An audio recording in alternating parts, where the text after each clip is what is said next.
Okay, well, it's been a little while since we have been able to read Where the Red Fern Grows, but we're getting into a really good part of the story here. So sit back and relax, maybe get something to drink and a blanket to snuggle with. The fame of my dogs spread all over our part of the Ozarks. They were the best in the country. No coon hunter came into my grandfather's store with as many pelts as I did. What's a pelt? A pelt would be the hide or the skin of the animal, in this case, coons, the fur. Grandpa never overlooked an opportunity to brag. He told everyone the story of my dogs and the part he had played in getting them. Many was the time some farmer coming to our home would say, "Your grandpa was telling me you got 3 big coons over in Peavine Hollow the other night." I would listen, knowing I only got 1, or maybe none, but Grandpa was my pal, and if he said I caught 10 in one tree, it was just that way. Because of my grandfather's bragging and his firm belief in my dogs and me, a terrible thing happened. One morning, while having breakfast, Mama said to Papa, "I'm almost out of cornmeal. Do you think you can go to the mill today?" Papa said, "I intended to butcher a hog. We're about out of meat." Looking at me, he said, "Go shell a sack of corn, take one of the mules, and go to the mill for your mom." With the help of my sisters, we shelled the corn, throwing it over our mule's back. I started for the store. On arriving at the mill house, I tied my mule to the hitching post, took my corn, and set it by the door. I walked over to the store and told Grandpa I wanted to get some corn ground. He said, "I'll be with you in just a minute." As I was waiting, I heard a horse coming. Looking out, I saw who it was and didn't like what I saw. It was the 2 youngest Pritchard boys. I had run into them on several occasions during pie suppers and dances. The Pritchards were a large family that lived upriver about 5 miles. As in most small country communities, there is one family that no one likes. The Pritchards were it for us. Tales were told that they were bootleggers, thieves, and just all round no goods. The story had gone around that old man Pritchard had killed a man somewhere in Missouri before moving to our part of the country. Reuben was 2 years older than I was, big and husky for his age. He never had very much to say. He had mean-looking eyes that were set far back in his rugged face. They were smoky-hued and unblinking, as if the eyelids were paralyzed. I had heard that once he had cut a boy with a knife in a fight over at the sawmill. Nice kid, right? Rainey was the youngest. He was about my age.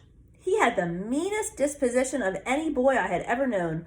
Because of this, he was disliked by both young and old. Wherever Rainey went, trouble seemed to follow. He was always wanting to bet, and he would bet anything. He was nervous and could never seem to stand still. Once at my grandfather's store, I had given him a piece of candy. Snatching it out of my hand, he ate it and then sneered at me and said it wasn't any good. During a pie supper one night, he wanted to bet a dime that he could whip me.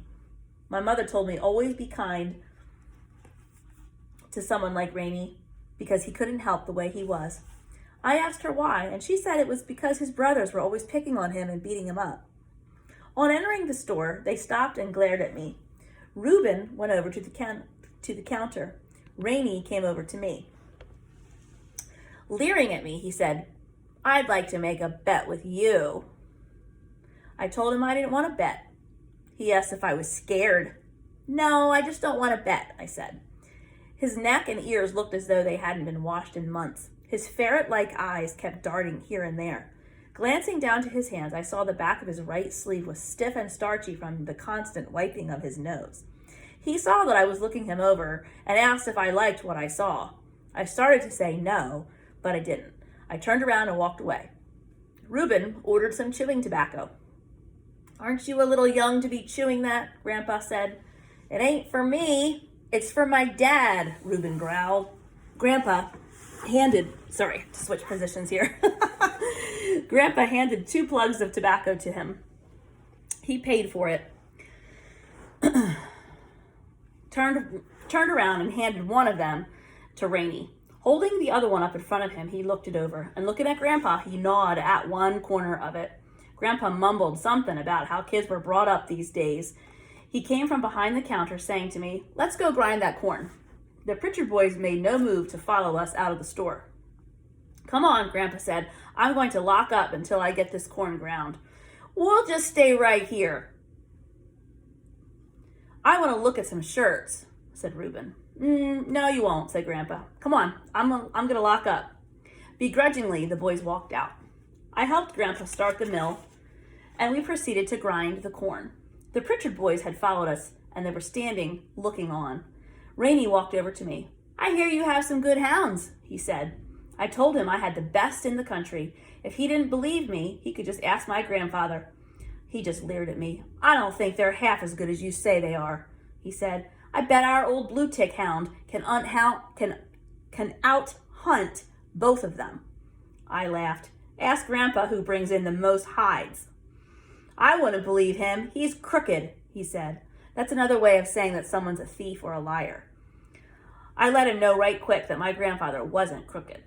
He's a storekeeper, ain't he said. I glanced over at Grandpa. He had heard the remark made by Rainey. His friendly old face was as red as a turkey gobbler's wattle. The last of my corn was just going through the grinding stones. Grandpa pushed a lever to one side, shutting off the power. He came over and said to Rainey, What do you do? You just go around looking for trouble? What do you want, a fight? Reuben sidled over. This ain't none of your business, he said. Besides, Rainey's not looking for a fight. We just want to make a bet. Grandpa glared at Reuben. Any bet you would make sure would be a good one, all right. What kind of bet? Reuben spat a mouthful of tobacco juice on the clean floor. He said, Well, we've heard so much about them hounds of his. We just think it's a lot of talk and lies. We'd like to make a little bet. Say, about $2. Remember, back in this day and age, that would have been a lot of money for these people, and they were super, super poor. I had never seen my old grandfather get so mad. The red had left his face, and in its place was a sickly paste gray color. The kind old eyes behind his glasses burned with a fire I had never seen before. And in a loud voice, he said, Bet on what? Reuben spat again. Grandpa's eyes followed the brown stain in its arch until it landed on the clean floor and splattered. With a leering grin on his ugly, dirty face, Reuben said, Well, we got an old coon up in our part of the country that's been there a long time. Ain't no dog yet ever been smart enough to tree him. Rainey broke into the conversation. He ain't just an ordinary coon. He's an old-timer. Folks call him the ghost coon. Believe me, he's a ghost. He just runs hounds long enough to get them all warmed up. Then he climbs a tree and disappears. Our blue hound has treed him more times than... Reuben told Rainey to shut up and let him do the talking. Looking over at me, he said, What do you say? You want to bet $2 your hounds can tree him? I looked at my grandfather, but he didn't help me. I told Reuben I didn't want to bet, but I was pretty sure my dogs could tree the ghost coon. Rainey butted in again. What's the matter? Are you yellow? And that's a phrase that means, are you chicken? Are you scared? I felt the hot blood rush into my face. My stomach felt like something alive was crawling in it. I doubled up my right fist and was on the point of hitting Rainey in one of his eyes when I felt my grandfather's hand on my shoulder. I looked up. His eyes flashed as he looked at me. A strange little smile was tugging at the corner of his mouth. The big artery in his neck was pounding in and out. It reminded me of a young bird that had fallen out of a nest and lay dying on the ground. Still looking at me, he reached back in and took his billfold or his wallet from his pocket and said, Let's call that bet. Turning to Reuben, he said, I'm going to let him call your bet, but now you listen.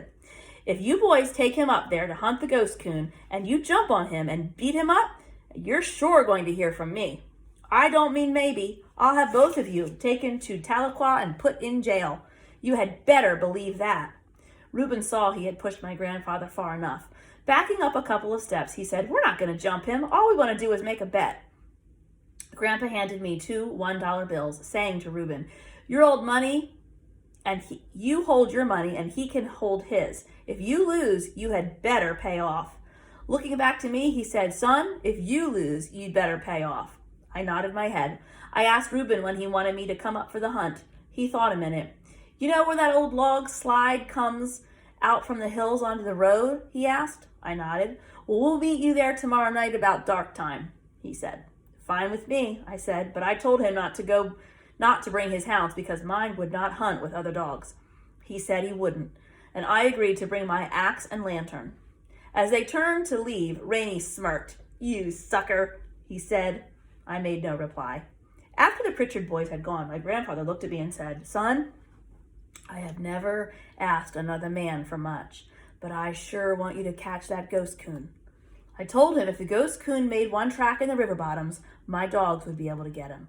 Grandpa laughed. You'd better be getting home. It's getting late and your mom is waiting for the cornmeal, he said.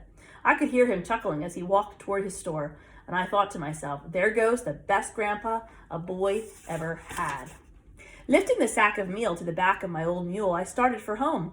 All the way I kept thinking of old Dan, little Ann, ghost coons, and the two ugly, dirty Pritchard boys. I decided not to tell my mother and father anything about the hunt, for I knew Mama wouldn't approve of anything that had to do with the Pritchards. The following evening, I arrived at the designated spot early. I sat down by a red oak tree to wait. I called little Ann over to me and had a good talk with her. When I told her how much I loved her, I scratched her back and looked at the pads of her feet. Sweetheart, I said, you must do something for me tonight. I want you to tree the ghost coon, for it means so much to Grandpa and me. She seemed to understand and answered by washing my face and my hands. I tried to talk to old Dan, but I may as well have talked to a stump for all the attention that he paid me. He kept walking around, sniffing here and there. He couldn't understand why we were waiting. He was ready to hunt. Reuben and Rainey showed up just at dark. Both of them had sneers on their faces. Are you ready? Reuben asked. Yes, I said, and asked him which way was the best way to go. Let's go down river a way and work our way up, he said. We're sure to strike him coming up river, and that way we've got the wind in our favor. Are these the hounds that we've been hearing so much about? Rainey asked. I nodded. They look too little to be any good, he said. I told him dynamite came in little packages. He asked me if I had my $2. Yep, I said. He wanted to see my money, so I showed it to him. Reuben, not to be outdone, showed me his. We crossed an old field and entered the river bottoms. By this time it was quite dark. I lit my lantern and asked which one wanted to carry my axe. It's yours, Rainey said. You can carry it. Not wanting to argue, I carried both the lantern and the axe. We're going to stop there for this video, but I'll upload another one real soon.